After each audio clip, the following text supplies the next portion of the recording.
어, 이스라엘 백성들은 그리고 유다와 남유다, 북이스라엘. 먼저 북이스라엘이 하나님을 불순종함으로 악한 왕들과 이방 신들을 섬기는 악한 죄로 인하여서 먼저 하나님의 징계를 받습니다. 그래서 나라가 망하게 되어집니다. 그리고 이어서 또 유다까지도 망하게 되어지죠. 나라의 어떤 국방력의 부재라기보다는 이 나라의 멸망의 가장 큰 1순위 원인은 성경은 분명히 하나님에 대한 불신앙이다. 불순종이다.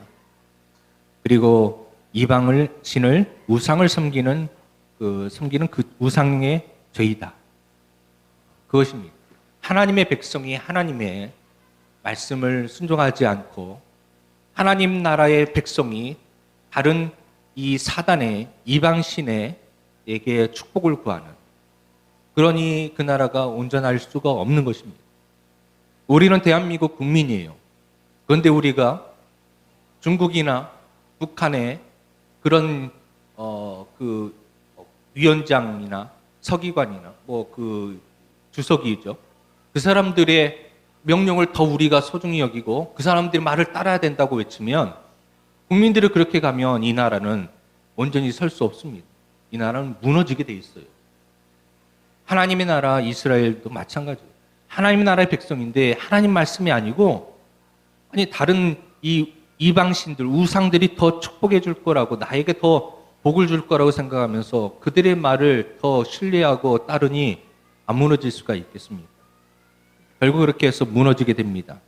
역사 속으로 사라지게 되는 듯 하지만, 그러나 하나님은 끝까지 우리를 사랑하시고 우리를 붙들어 주시는 분이시기 때문에 그것이 역사 속에서 사라지는 듯 했지만 하나님 완전히 끊어버리지 아니하시고, 또한 이 남은 자를 남겨놓으시고 그리고 다시 회복할 수 있는, 그루터기와 같이 회복할 수 있는 그런 믿음의 사람들을 준비시켜 줬습니다. 그리고 나서 말씀하시죠. 70년이 지나면 예레미야 선지자의 그 예언의 말씀, 예레미야 29장의 말씀을 보면은 이들이 70년이 지나면, 바벨론에서 70년이 지나면 내가 너희를 권고하고 나의 선한 말을 너희에게 실행하여 너희를 돌아오게 하리라 라고 말씀하셨습니다. 예레미야 선지자가 예언을 한 거예요. 누구의 말씀을 들어서요? 하나님 말씀을 들어서 예언을 했습니다. 정말 그 말씀 예언대로 하나님께서 계획하신 대로 정말 이들이 바벨론으로 끌려간 후에, 포로로 잡혀간 후에 70년 만에 수룹바벨, 첫 번째로 BC 536년에 수룹바벨이라는 사람에 의해서 1차 귀환, 포로 귀환이, 1차 귀환이 이루어집니다. 그러나 아직 뭔가 준비가 되지 않았어요. 하나님 말씀이 이루어졌죠. 70년 뒤에 돌아오겠다.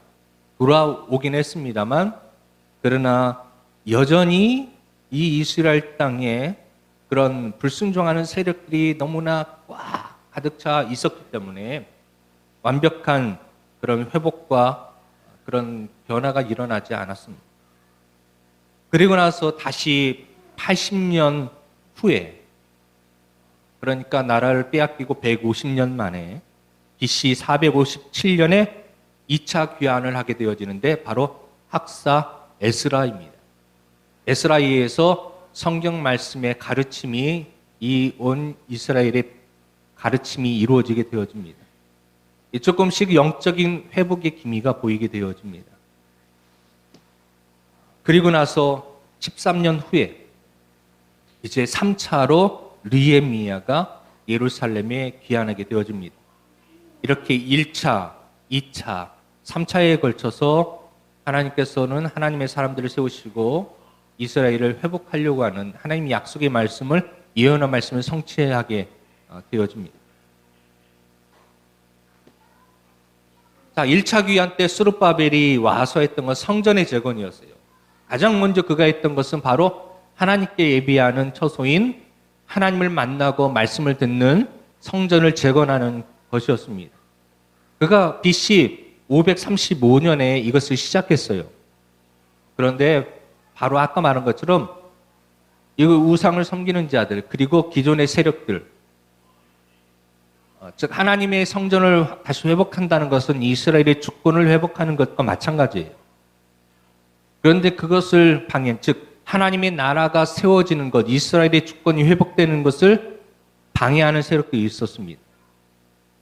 아니 나의 나라가 바로 선 건데 이제는 그것을 막는 거예요. 우리나라가 나의 나라가 바로 서지 못하도록 방해하는 그런 사람들이 있었어요.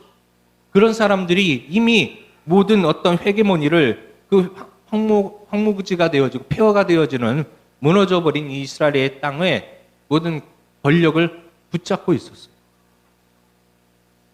그래서 이것은 바로 중단이 되어져 버립니다. 그리고 나서 학개와 스가랴에 의해서 516년에 성전 재건이 이제 20년 후에 완성이 되어집니다. 그리고 72년 후에 오늘 말씀이 등장하는 느헤미야가 등장합니다. 이때가 BC 444년쯤 됩니다. 성벽 재건과 유다의 나라의 재건과 그리고 하나님의 영적인 회복까지도 이 느헤미야를 통하여서 다시 회복하게 되는데요. 하나님께서는 이처럼 하나님의 큰 사명을 맡기신 느헤미야, 어떻게 이 느헤미야가 이 사명을 맡게 되었고 1차에 실패하고 2차도 좀 흐지부지했다가 3차에 어떻게 이와 같은 놀란 일들이 일어나게 되었는가? 느헤미야는 어떤 사람이었는가? 왜 하나님은 느헤미야를 부르셨는가? 거기에 대해서 우리가 여러 번 들었지만 다시 한번 우리가 상기하고 또 복습하는 그런 시간이 되기를 바랍니다. 첫째, 느헤미야는 어떤 사람이었느냐? 느헤미야는 항상 이 나의 나라를 생각하는 사람이었습니다. 항상 나의 나라를 생각하는 사람이에요. 자, 이것을 우리가 블레싱 전도 축제와 연결하면 우리가 우리 가정의 신앙을, 우리 가정의 믿음을 회복하고 신앙을 회복하고 우리 가정이 정말 하나님이 다스리시는 그런 가정이 되기 위해서 회복해야 되는, 우리가 무엇을 해야 되느냐? 한 번에 1차 했는데도 실패했고 2차 때도 뭔가 될 듯 하다가 실패했고 3차 때 이제 되게 됐는데 우리는 우리 가정의 복음화를 위해서 한 번, 두 번, 세 번 남편을 전도하고 자녀를 전도하고 초청하고 뭐 3번, 4번, 5번 아니면 평생 그렇게 했음에도 사실은 잘 안 됐던 적들이 있지 않습니까? 그것이 지금 우리의 상황이 아니겠습니까? 이것은 한 번, 두 번, 1차, 2차, 3차이지만 우리에게는 그것이 수십 번일 수가 있습니다. 될 듯 안 될 듯 전혀 씨도 먹히지 않는 그와 같은 그런 상황 속에서 어떻게 하면 이 느헤미야에서에 나오는 역사와 같은 그런 일들이 이루어질 수 있을까? 느헤미야는 단 52일 만에 그 사명을 완수했는데요. 수백 년 동안 이루지 못했던 거의 150년 가까이 이루지 못했던 일을 단 52일 동안에 이루었습니다. 여러분 그렇습니다. 우리가 10년, 20년, 30년 동안 이루지 못한 우리 가정의 복음화 영적인 회복을 아니 20년, 30년 못했으니 앞으로도 언제 할 건가 막막하게 보일지 모르지만 느헤미야가 단 52일 만에 완성한 것처럼 하나님께서 때가 되고 하나님께서 하시면 한 일주일 만에 아니요 우리 지금부터 5월 15일까지 약 45일 정도 40일 정도 남았습니다. 40일 만에 그 역사가 하나님이 함께 하시면 이루어질 줄로 믿습니다. 그럼 어떻게 해야 되겠느냐? 그의 시작이 어떻게 되느냐? 느헤미야가 뭐였던 사람이라고요? 나라를 항상 생각하는 사람이었습니다. 우리는 어떻게 해야 돼? 항상 전도 대상자를 생각하셔야 돼요. 그게 바로 아까 말씀드렸던 예비 교인을 작성해서 내는 것입니다. 그거 보면서 날마다 생각하고 이름 부르고 기도하고 이름 부르고 기도하고 생각하는 겁니다. 거기서 시작하는 거예요. 느헤미야는 예루살렘을 향해서 늘 마음을 그것을 열어놓고 있었던 사람이었습니다. 느헤미야는 지금 바벨론에 있습니다. 그는 여기서 술 맡은 관원으로서 굉장한 직책이 있는 사람입니다. 그의 몸이 예루살렘에 있는 게 아니에요. 멀리 떨어져 있는 그가 포로로 잡혀왔던 그 나라에 거기 있는 것입니다. 그러나 그는 몸은 여기 있지만 마음은 항상 거기 있었던 것이죠. 예루살렘은 이방에 흩어져 살고 있는 모든 유다 백성들에게 있어서 영원한 고향인 것입니다. 이 유대인들은요, 항상 어디에 세계 곳곳에 떨어져 있어도 그들은 언제나 나는 유대인이다. 그리고 예루살렘을 향한 늘 언제나 마음을 갖고 있는 것입니다. 다른 어떤 사람들보다 느헤미야는 생각과 마음이 이 예루살렘을 향하고 있었어요.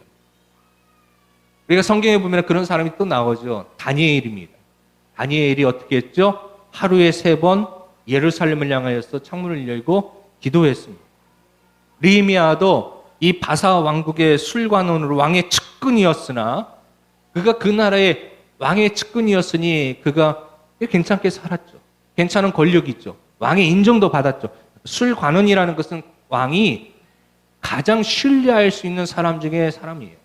우리가 얼마 전에 대통령 선거가 끝났지만 최측근들을 얘기할 때 무슨 어떤 우리 후보의 가장 측근은 무슨 핵관, 가장 핵심적으로 가까이 있는 사람 해가지고 그렇게 별칭으로 부르기도 하고 그랬습니다. 바로 그와 같은 사람이 가장 주변에 신뢰할 수 있고 믿을 수 있는 사람 중에 왕의 신뢰를 받고 있는 사람이 느헤미야였습니다. 그런 권력을 누리고 있었고요. 예루살렘 생각하지 않아도 그가 먹고 사는 데는 전혀 문제가 되지 않아요. 그렇지만 그는 늘 예루살렘을 어느 누구보다도 누구 못지않게 예루살렘을 늘 생각했습니다. 자, 1절의 말씀을 보면은 그러한 때에 1절 말씀에 보면 하가랴의 아들 느헤미야의 말이라 아닥사사왕의 이제 수상궁에 있는데 2절에 보니까 하나니라고 하는 그의 형제, 네 형제들 가운데 하나인 하나니가 왔습니다. 몇 사람과 함께 이 하나니는 어디서부터 왔어요? 예루살렘으로부터 왔어요. 그래서 느헤미야는 항상 마음에 품었던 예루살렘의 소식을 물어봅니다. 하나니야, 예루살렘이 지금 상황이 어떠냐 물어보자 이 하나니가 유다 사람들과 형편과 예루살렘의 형편을 알려주는데 정말로 이 점점 더 심각해지는 그런 상황을 이야기합니다. 3절 말씀 보실까요? 그들이 내게 이르되 사로잡힘을 면하고 남아있는 자들이 뭡니까? 포로로 잡혀 지금 바벨론으로 포로로 잡혀온 사람들 말고 거기 남아있는 자들을 얘기하는 것입니다.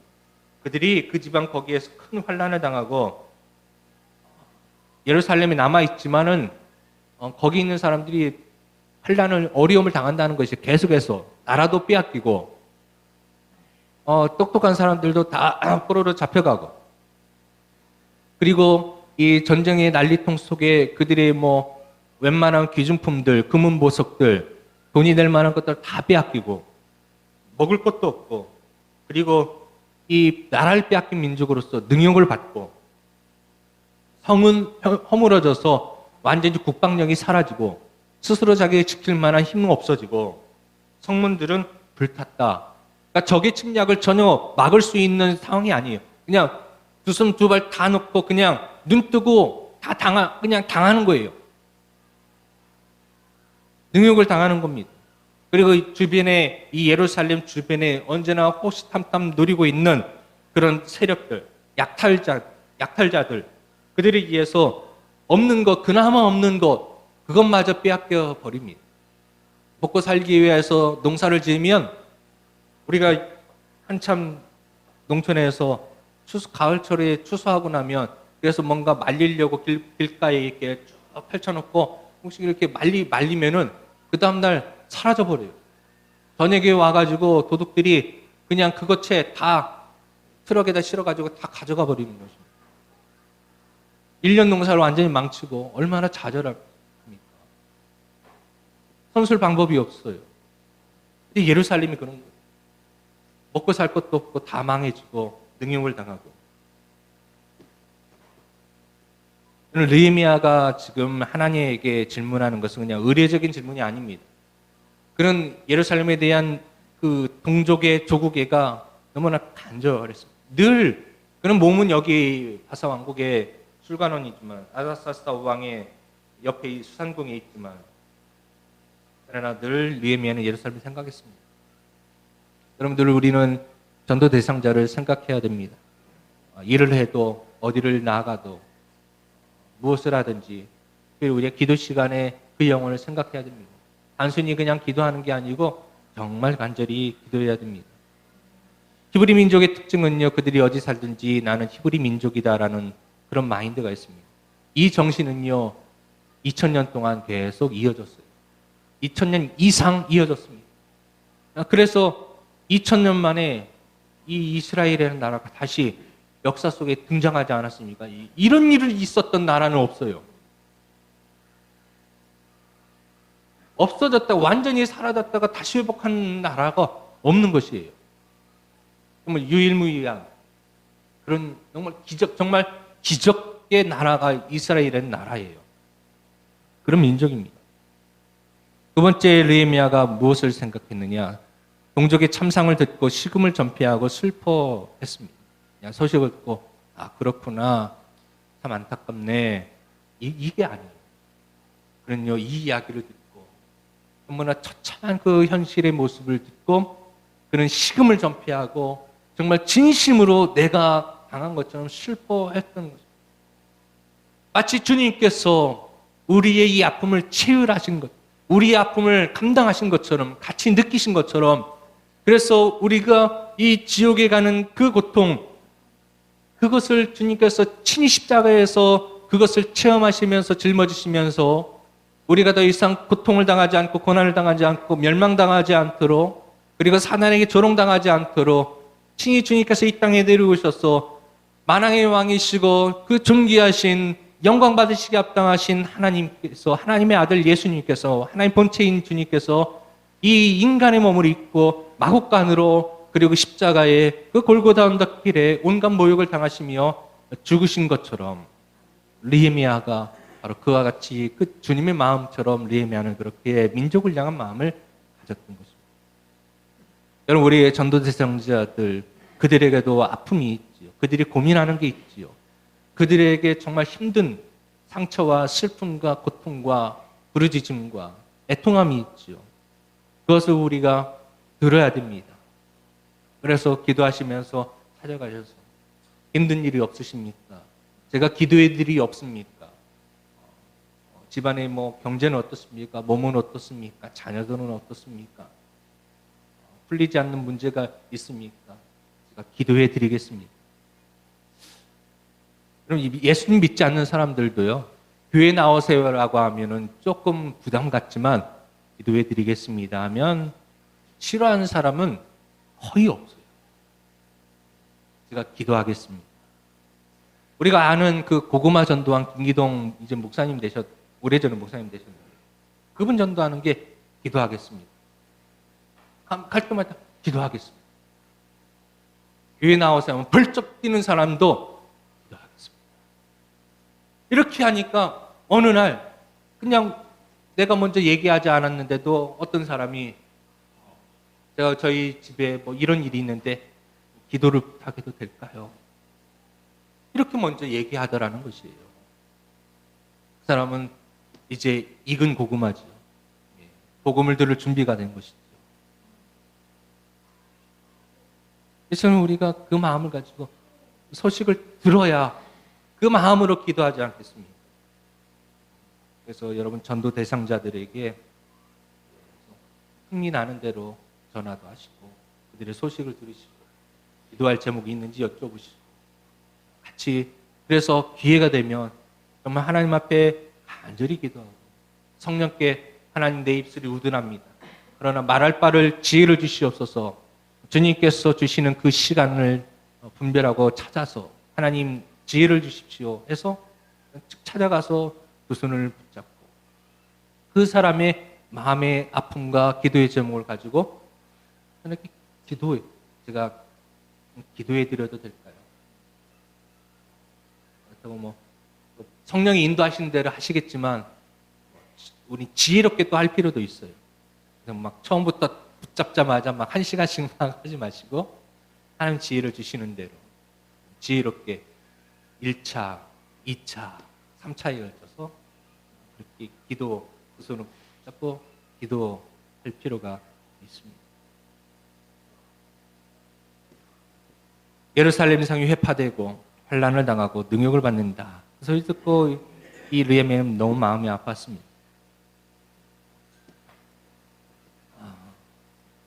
그 다음에 바로 이것이 느헤미야가 정말 그가 많은 어려움이 있었음에도 불구하고 그가 예루살렘으로 가서 이 민족을 다시 지도자가 되어지고 그리고 민족을 살릴 수 있도록 하는 힘의 원동력이 바로 거기에 있었습니다. 자신을 민족에게 동화시키고 그리고 민족의 상황을 자신의 상황에 일치화시킬 수 있는 사람, 그 사람이 민족을 변화시키고 나라를 변화시킬 수가 있는 것이죠. 그 다음에 느헤미야는 어떤 사람이었느냐 하면 바로 기도의 사람이었습니다. 기도의 사람. 오늘 본문에는 나오지 않았지만 6절 말씀에 보면 이제 종이 주의 종들인 이스라엘 자손을 위하여 주야로 기도하오며 라고 이렇게 나옵니다. 그는 기도의 사람이었어요. 먼저 느헤미야가 무엇을 기도했느냐? 백성의 죄를 자신의 죄로 알고 기도했어요. 공적의 문제를, 우상의 문제를, 그 범죄한 것들을 즉시 하나님 앞에 가지고 나가서 어떻게 금식하고 주야로 기도했어요. 기도하실 때에 전도 대상자를 위해서 기도하실 때에 우리가 특별 기도회를 지난 월요일부터 시작했습니다.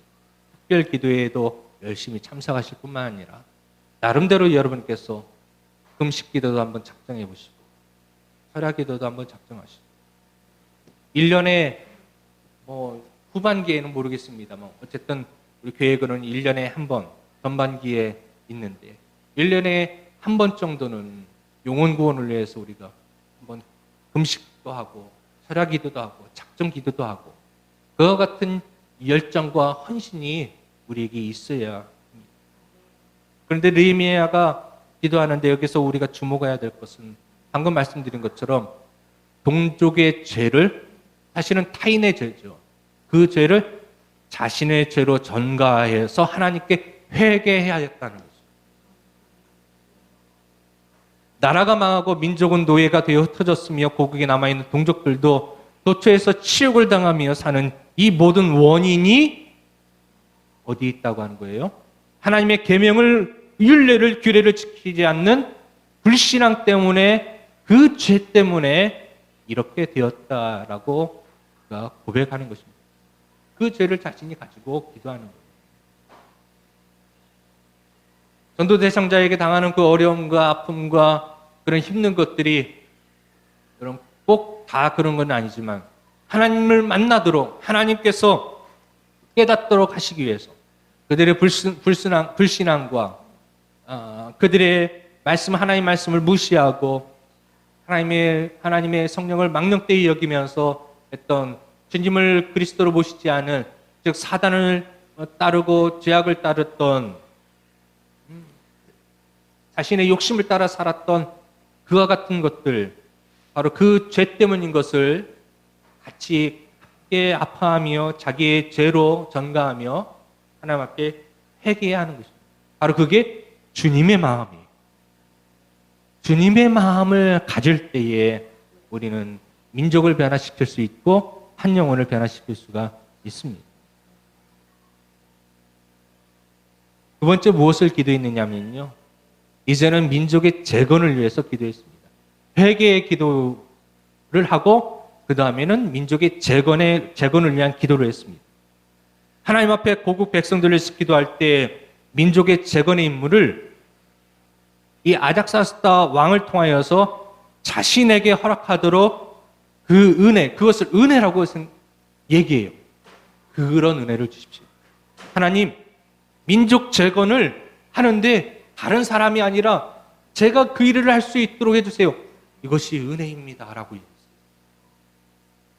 영혼을 구원하는 것이 여러분 그 구원받는 전도되어서 예수 믿게 된 그 사람에게도 축복이지만 그러나 우리가 그 영혼을 구원하는 그것이 저에게는 다른 어떤 은혜보다 더 큰 은혜입니다. 그것이 은혜입니다라고 그는 그것을 은혜로 여길 줄 알았던 것입니다. 그냥 나만 슬퍼하고 호소했던 것으로 끝나지 않았어요. 그는 고난의 짐을 함께 지게 해달라고 했던 것입니다.